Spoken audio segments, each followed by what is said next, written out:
From hotspots and hidden gems to lots of local flavor, it's your guide to LA the unscripted way. And tonight we're revealing one of LA's coolest venues, the Ford Theater.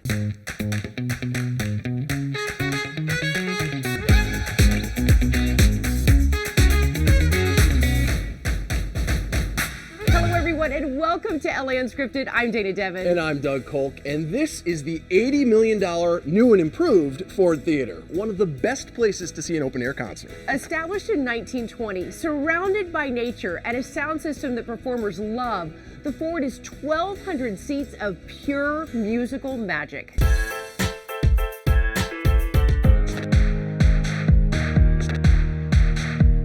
There is literally no bad seat in this house. So as a director of the venue, I've taken the opportunity to sit in front row, in the middle, all the way in the back. And I will say that every artist sounds incredible no matter where you are.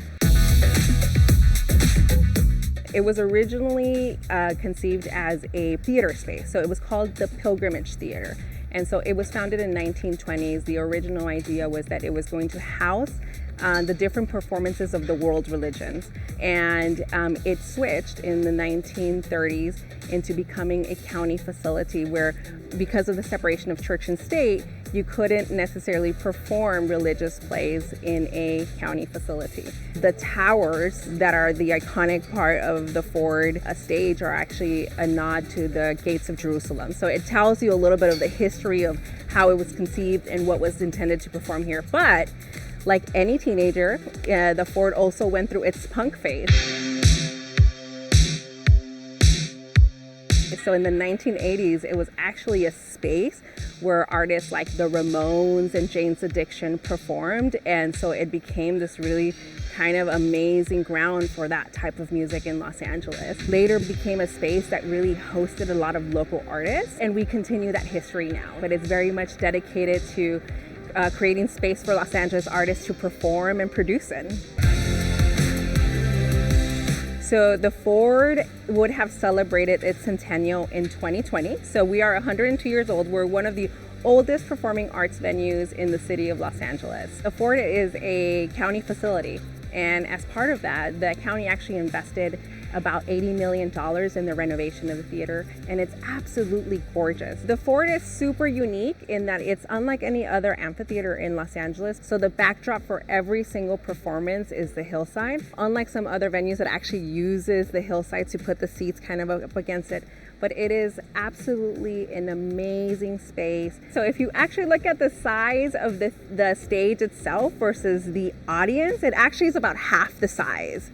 And it's this beautiful epet wood that is an actual masterpiece itself. So when you look at it, the Ford floor, it's just as beautiful as anything else that's in the theater. So the acoustics of the space are incredible. You can hear a pin drop in here when there's an artist performing. And we've seen some really beautiful, intimate performances. And we've also seen some amazing loud rock shows. It's a hidden gem. Like, anytime I describe the Ford to anybody, whether you're someone from out of town or somebody that has grown up in Los Angeles, if you haven't heard about the Ford, you're missing out. It is this amazing space nestled in the Hollywood Hills where you can see an artist and then see nature right behind them. I was born in South Central Los Angeles, and I will say that I actually had not been to the Ford Theater until I was in my late 20s. And every time I sit in the back of this house, one of the things I love to do is just kind of hear for people who've never been here before. And you can always tell who they are because as soon as they walk in, they say, "Oh my God, I can't believe I have never been here before." And so it's such a hidden gem. It's so beautiful. And my hope is really that all Angelinos come see the space. And you haven't really been to LA unless you've been to the Ford. You know, Dana, a lot of people don't know this, but the Ford is actually run by the same group that handles the Walt Disney Concert Hall and the Hollywood Bowl, which is just across the street. I actually did not know that. Love the bowl. You can't go wrong seeing anything there. Yeah, it's a very cool place. And I actually had the chance to roam around myself and meet the band who makes all the music happen at all three venues.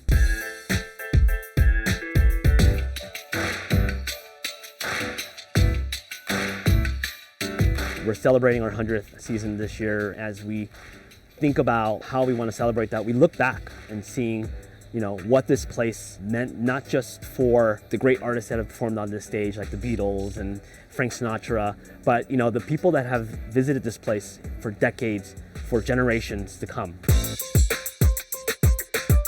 Hi, my name is Daniel Song. I'm the Chief Operating Officer of the Los Angeles Philharmonic. My job entails essentially overseeing the various operational aspects of the LA Phil. So everything from how people get to the bowl, from our parking ride, our shuttle services, traffic, parking, our ushers, our food service plans, janitorial, as well as what happens on stage. So our production team, our stagehands, our orchestra, kind of overseeing everything that comes together, whether you're front of house or back of house, to create a show. These chairs for these boxes are all custom fabricated. You can go see a concert anywhere, right? But there's something special about this place. It's a magical experience, and we all have different reasons for it. The one thing that we have in common is that we find this place very special.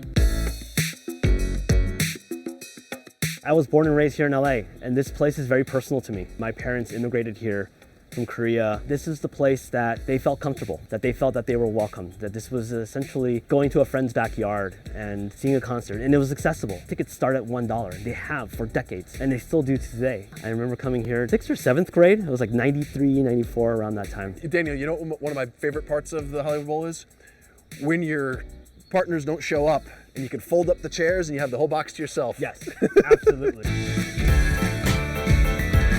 This is a centennial season, so we look back and the amazing performances that have been taking place on this storied stage. There's this photo backstage of Judy Garland standing over the pool. So if you see where those seats are right there, that is what we call the pool circle, because at one point it was a pool. It was filled with water. It created, just another sort of magical moment of the Hollywood Bowl, and to see Judy Garland standing over that water is amazing. And just sort of juxtapose that to what's happening currently. We recently filmed a special with Billie Eilish, who wanted to pay tribute to that past, and she had the pool refilled for that filming shoot, and so we kind of got a glimpse in real life of what that was like to have a pool back in here. You can bring your food, you can bring your wine, you can bring your beer, and really make it special. You're not just trying to eat what they're serving here, or you're not limited to what they have. You can really bring what you want to eat, and some people have a tradition about that. They've built cookbooks about what they bring to the Hollywood Bowl, and so that's what's special about it. This is not a place where you come in and you sit quiet and watch your concert. This is a place where you come early and you have a picnic. You meet with friends and family. You have a drink. You have a dinner. Music is meant to be shared as a communal experience. Nowhere does that better than the Hollywood Bowl, and that's what we're looking forward to again this year as we celebrate 100th anniversary. Daniel is so impressive. Wow. What a job he does. His whole team is amazing. And that means there's 1,200 seats here, almost 2,300 seats at Disney, 17,500 seats at the Hollywood Bowl. That's a lot of singing. More musical Who News coming up, including a cool thing to do with your old concert tickets. Yeah, I got a ton of those. We'll be right back with more from the beautiful Ford Theater.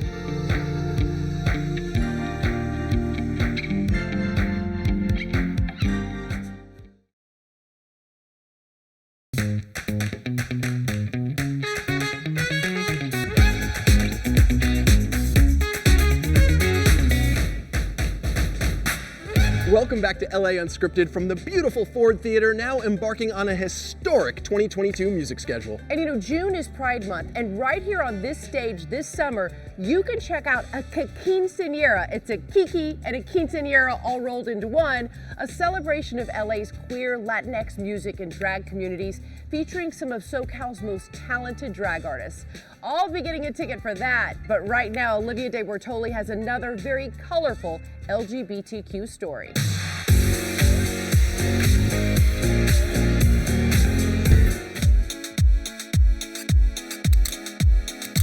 West Hollywood is one of the pioneers of the rainbow crosswalk trends across the country. I think that they mean like representation, and it sort of creates a space for gay LGBTQ people in like WeHo. I think it's really a symbol for the city.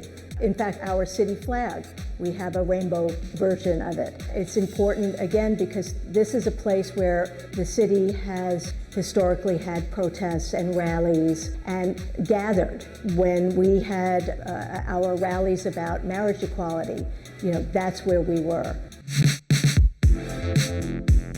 You get to see pride, joy, fun, life. No distractions, but what I love is that everyone gets along and anyone could be whatever they want to be. Well, I'm a painter, so I love color, and everywhere I go, if you can make something happen, like a mural or colored sidewalks or anything that kind of enhances your experience, I'm open to it. Everyone feels safe there and they feel that they are with community.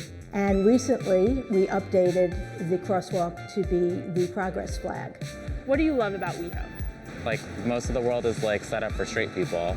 I love that it's like really caters or sort of panders to LGBTQ people. Like there's not a lot of places in the world that do that.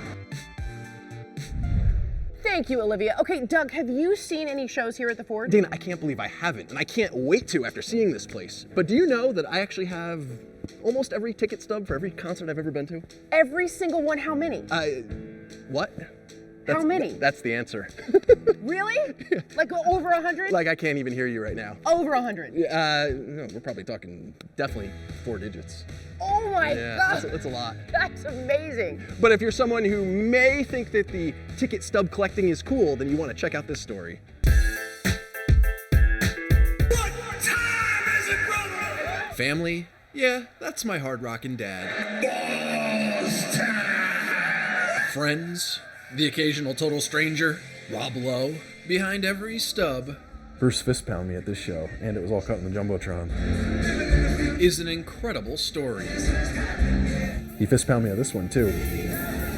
Actually, I caught it on cell phone. We won tickets to this show. And a memory that's everlasting. My wife and I flew all the way to Philadelphia, and we were front row for Dave Matthews and Tim Reynolds. In most cases. This show, I don't remember.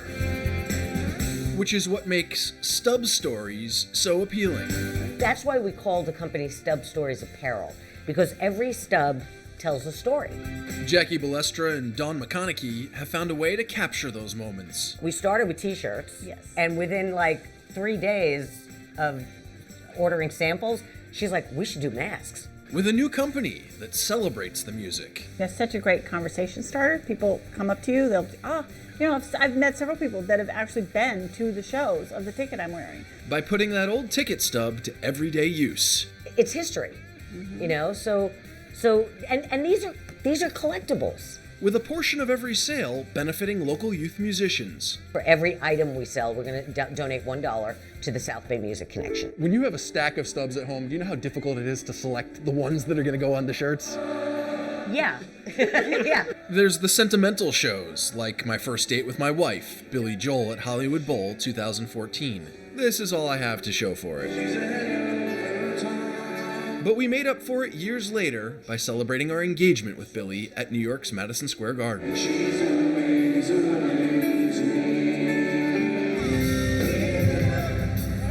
There's the monumental concerts. This is one of Tom Petty's last shows before he died. Same with Chris Cornell. And what about the big name shows in small venues, like Metallica at the Fonda Theater? Aerosmith at the Whiskey, Billie Eilish at the Troubadour, or the Killers in North Park, San Diego. Not to mention the historic acts. And the shows we've traveled across country for. In the end, when it came to choosing my stub story, You told me that your very first concert was Billy Joel and Elton John. I went with a little nostalgia. So we made you up a shirt and a mask from Doug's very first concert. You know, Dana, for as many ticket stubs as I have, nothing is cooler than my dad's 3 Woodstock tickets. You had it made into a mug? Yeah, isn't that great? It was $6, you guys. This is so cool, Doug. I mean, it needs a good 1969. washing. Yeah, But We'll be right back with the record store that totally rocked my world. I see what you did there.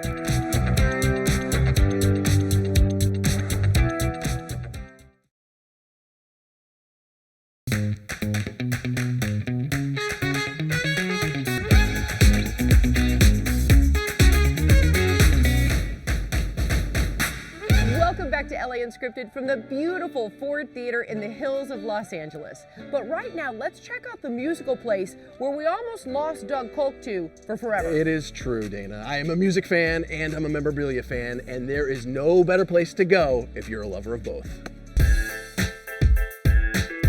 All right, this is awesome. This is Candyland. Well, this is Rockaway Records in Silver Lake. We've been here for about 40 years now, selling records, CDs, memorabilia, a little bit of everything. But you talk about memorabilia, that's what's hot right now. And vinyl. Vinyl is super hot as well. So show me some of your valuables. You want to start with the most valuable? Yeah, let's do it. Let's do it. Okay. This is the best thing we have in the store. This is a piece of the Ed Sullivan backdrop from the very first night the Beatles appeared on Ed Sullivan on February 9th, 1964. I have to ask numbers here. How much do you buy this for and how much do you sell it for? Well, I don't own it. I'm selling it on consignment for a local collector, and I'm asking $700,000 for it. What else you got?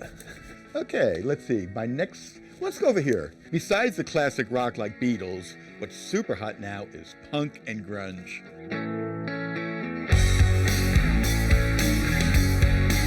Yeah, Sex Pistols t-shirt, fairly common promo item, came out in '77. I used to sell them in the late '70s for like $20-30. Now, look at the price, $850. Grunge, look at that Nirvana signed photo. Look at the price on that. $8,000. $8,000. So is a signed Nirvana photo that rare? Very rare. I mean, if you look on a lot of the auction sites and that, I won't mention names, 90% are phony. Oh, really? Yeah. Be careful buying autographs. Meet Alice Cooper. That's an actual stage costume that he wore on stage. And that's going for $20,000? Right. You know what's the coolest thing about all this? Is that every piece of memorabilia has a story. As far as dealers go, nobody pays more. And, you know, we're known for paying fair prices, whether you know what you have or not. So what'd you get? That'd be a sack of my own tears. For all the things I wanted and couldn't buy. All right, well, this will cheer you up. Remember Corey Feldman? Remember him? Who doesn't? Goonies? I mean, there's so many. He has released a ton of new music, and he gave us the lowdown over breakfast.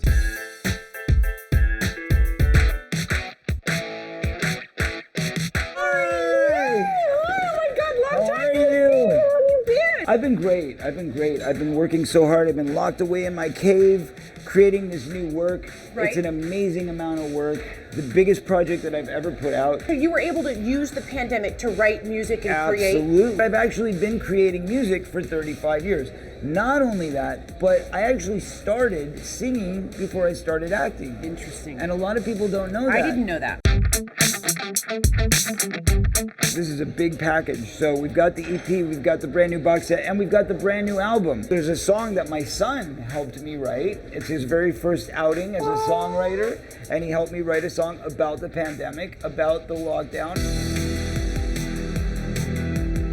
This is the EP. This is an 8-song EP, which is a picture disc. Love the art on this, by the way. Isn't it beautiful? It's all done by this artist named Howard Tiemann, who's a local Los Angeles artist. Okay. Who's been with me since the early 90s. Okay. This is amazing. What is this? So this is the Love Left 2.1 box set. Okay. This is the full deal. So on the EP, you're only getting samples. You're getting 2 songs from each disc. Mm-hmm. This contains 6 discs, along with many other goodies and many other surprises. So the 6 discs are 4 CDs, 2 DVDs. Then there's also a outtakes unreleased CD, which has got 19 songs that have previously never been heard by anyone and never released before, including a duet with Alfonso Ribeiro, who was very close with me during the 80s and early 90s. Then there's a documentary as part of the DVDs, as I was saying, it's called Corey Feldman, Artist, Man Behind the Love. There's rare photographs, rare video footage, stuff that's never been released, including footage with like me and Michael Jackson,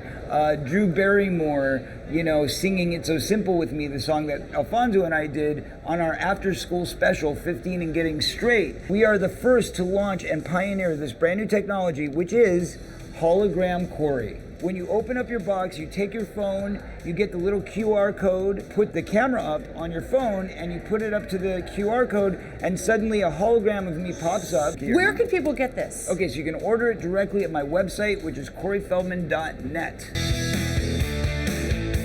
Okay, everybody, we all know I'm a big cereal lover. I know my cereals, but the question is, Dana, do you know your cereals? I know my cereals. Oh, you think so? Yeah. Okay. I'll spoon feed you the cereal. Here we go. Okay. Here we go. Which one have we got? Here's an easy one. Yeah. Here's Cookie Crisp. Something a little more difficult. Get that out of your mouth. We don't want to blend the taste together. I think it's Fruity Pebbles. You're so good. Yeah. Wow, that's 2 out of 2. What's it gonna be? Oh, that's good. What is it? That's a classic. Oh, wow. You are really good at this. I know, I love it. Oh, my God. So I was much. going to say Golden Grams. This is the. Oh. You got 3 out of 3. Dana Dude. is an aficionado of cereal. Why didn't you give me the Lucky Charms, I Corey? didn't know. I didn't know. Oh, my gosh. I What didn't does know a girl have to do to get her Lucky Charms around here? Before you run away, we've got one more thing for you. Speaking of Runaway. Speaking of Runaway, that happens to be my first ever music video. Corey, thank you so much. God bless you, Dana.